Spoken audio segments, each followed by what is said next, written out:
بسم اللہ الرحمن الرحیم۔ ایک موچی مشہور ڈاکٹر کے کلینک آیا اور کہا، ڈاکٹر صاحب میری دادی کو فالج کا اٹیک ہوا ہے، آپ میرے ساتھ تشریف لے آئیں کیونکہ دادی ادھر لے آنے کے قابل نہیں ہے، دادی کی حالت بہت خراب ہے۔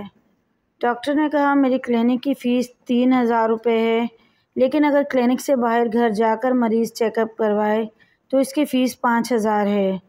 میں اس لیے بتا رہا ہوں کہ بعد میں کوئی مسئلہ نہ ہو اور ہمارے بیچ جھگڑا کھڑا نہ ہو جائے۔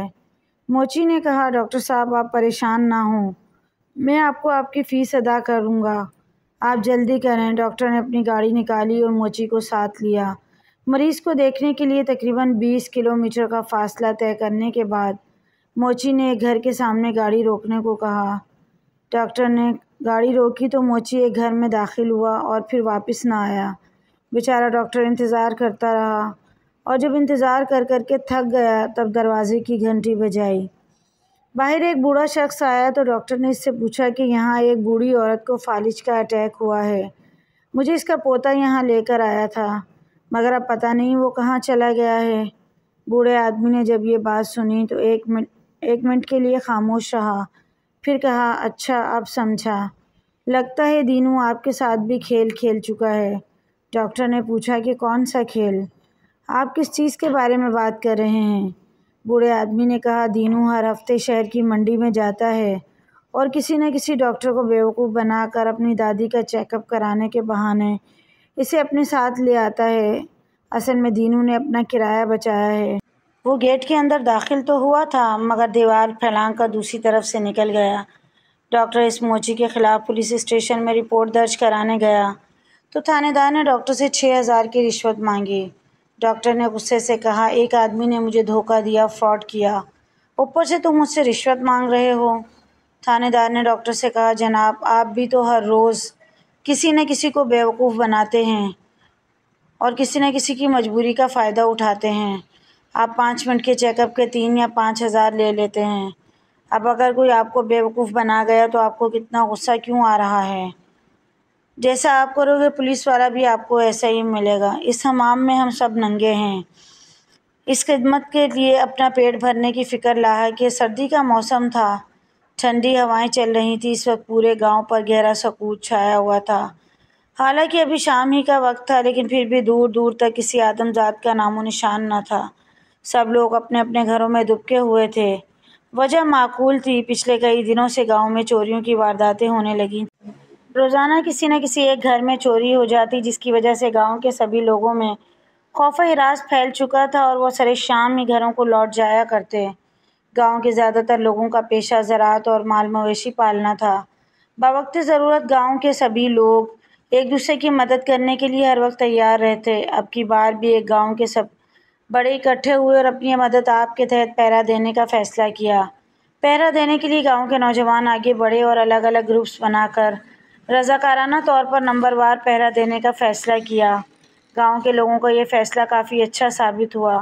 رفتہ رفتہ وارداتیں کم ہونے لگیں مگر کسی نے چور کو ابھی تک نہ دیکھا تھا نہ پکڑنے میں کامیاب ہوا تھا، جس کی وجہ سے لوگوں میں ابھی تک خوف باقی تھا۔ عبدالشکور اسی گاؤں میں رہتا۔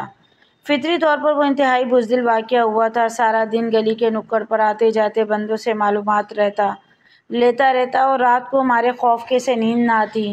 معمولی سے کھٹکے پر بھی اس کی آنکھ کھل جایا کرتی اور دیر تک کان لگا کر سننے کی کوشش کرتا کہ کہیں کوئی چور تو نہیں گھس آیا گھر میں۔ کمرے کا دروازہ اندر سے مقفل کیا ہوتا۔ بیوی بچوں کو رات کو بار بار اٹھ کر تلقین کرتا جبکہ اسے خود کبھی ہمت نہ ہوئی کہ اٹھ کر دروازہ کھول کر دیکھے کہ آواز کس چیز کی ہے۔ اسی ڈر میں ان کے شب و روز گزرتے گئے۔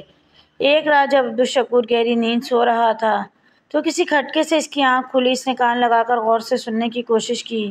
یکدم اس کے دل کی دھڑکن کافی تیز ہو گئی کیونکہ آواز ان کے صحن سے آ رہی تھی۔ کوئی صحن میں چہل قدمی کر رہا تھا۔ مارے خوف کے اس کا برا حال ہو گیا۔ اس نے بیوی بچوں کو بھی آہستہ سے جگایا اور انگلی کے اشارے سے انہیں چپ رہنے کی ہدایت کی۔ آوازیں اب واضح ہو گئی تھیں جو اب اس کے گھر والوں نے بھی سننی تھیں۔ اس نے گھڑی کی طرف دیکھا، رات کے 2 بج رہے تھے۔ اب اسے سمجھ نہیں آ رہی تھی کہ کیا کرے۔ دل کی دھڑکنیں بے ترتیب ہو رہی تھیں۔ چہرے کی رنگت اور جسم کی کپکپاہٹ سے اس کے بیوی بچوں کو بھی اندازہ ہو گیا تھا کہ وہ کس قدر خائف ہیں۔ تبھی اس کی بیوی نے اسے پوچھا کہ آج پہرا دینے کی باری کس کی تھی۔ ہاں، آج تو لیاقت بھی پہرے پر ہوگا۔ اس نے کچھ یاد کرنے کی کوشش کی تو فون کرے نا اسے۔ کہاں مرے ہوئے ہیں یہ لوگ؟ یہاں چور ہمارے گھر میں گھس آئے ہیں اور یہ لوگ پتہ نہیں کہاں سو رہے ہیں، اس کی بیوی نے غصے سے مگر دھیمے لہجے میں کہا۔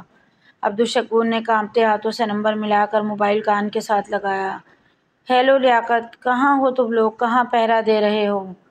چور اس وقت میرے گھر میں ہیں۔ کیا؟ دوسری طرف سے آواز آئی۔ ہم تو مسلسل جاگ رہے ہیں، ہم نے تو کسی کو آتے جاتے نہیں دیکھا۔ پھر یہ چور کہاں سے آ گئے میں نہیں جانتا۔ تم لوگ جلدی آؤ۔ اچھا ہم آ رہے ہیں۔ اور کتنے لوگ ہیں یہ؟ پتہ نہیں کتنے ہیں، میں نے کمرے کا دروازہ اندر سے بند کیا ہے۔ وہ لوگ باہر صحن میں ہیں۔ میں کمرے کا دروازہ نہیں کھولوں گا جب تک تم لوگ انہیں پکڑ نہ لو۔ عبدالشکور گھبرائی ہوئی آواز میں بول رہا تھا۔ اچھا تم حوصلہ رکھو، ہم آ رہے ہیں۔ لیاقت نے اپنے سبھی ساتھیوں کو آگاہ کیا کہ چور عبدالشکور کے گھر میں ہیں۔ اس وقت جلد ہی تمام ساتھی اکٹھے ہوئے اور مکمل تیاری کے ساتھ عبدالشکور کے گھر کی جانب چلنے لگے۔ چند لمحوں بعد وہ سب عبدالشکور کے گھر کے دروازے پر تھے۔ دروازہ اندر سے بند تھا، اس لیے انہیں اندر جانے اور صورتحال کو سمجھنا کافی مشکل نظر آ رہا تھا۔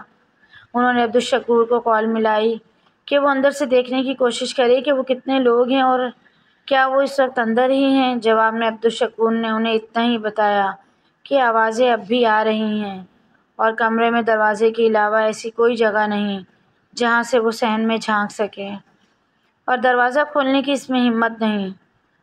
اب جو بھی کرنا ہے ان پہرے داروں نے ہی کرنا تھا۔ گھر کی دیواریں بھی کافی اونچی تھیں اور بغیر کسی سہارے کے دیوار پر چڑھنا بھی مشکل تھا۔ رات کے اس پہر بڑی مشکلوں سے ایک سیڑھی منگوائی گئی۔ اب باری تھی اوپر دیوار پر چڑھنے کی، تو سبھی ایک دوسرے کی طرف دیکھ رہے تھے کہ کون حامی بھرتا ہے اوپر چڑھنے کی، کیونکہ یہ ایک رسکی عمل تھا۔ اگرچہ انہوں نے سب کام مکمل خاموشی سے کیا تھا کہ اندر چوروں کو اس کی بھنک بھی نہ لگنے پائے کہ باہر کوئی ہے۔ آخرکار یہ ہمت لیاقت کو ہی کرنی پڑی اور دیوار سے اندر صحن میں جھانکنے کی کوشش کرنے لگا۔ اندھیرے میں اسے کچھ بھی نظر نہیں آ رہا تھا۔ وہ اس وقت صحن میں لگے درخت کی اوٹ میں چھپا ہوا تھا اور وہ یہاں سے صحن میں اتر کر بیرونی دروازہ آسانی سے کھول سکتا تھا۔ کافی دیر تسلی کر لینے کے بعد جب کوئی اسے صحن میں نظر نہ آیا تو اس نے صحن میں اترنے کا فیصلہ کیا اور وہ صحن میں اتر گیا۔ اس نے اب بھی چاروں طرف نگاہ دوڑائی مگر اسے کوئی بھی نظر نہ آیا۔ جو ہی اس نے بیرونی دروازے کی طرف قدم بڑھایا، اسے اپنے عقب میں کوئی آہٹ سنائی دی۔ اس نے پستول پر انگلیوں کی گرفت مضبوط کی اور یکدم پیچھے مڑا۔ 2 سیکنڈ سے بھی کم وقت میں وہ ساری صورتحال سمجھ چکا تھا۔ اس وقت عبدالشکور کی گائے جس کی رسی ٹوٹ گئی تھی وہ صحن میں کھلی پھر رہی تھی۔ آہٹ اسی کی تھی جسے عبدالشکور چور سمجھ بیٹھا تھا۔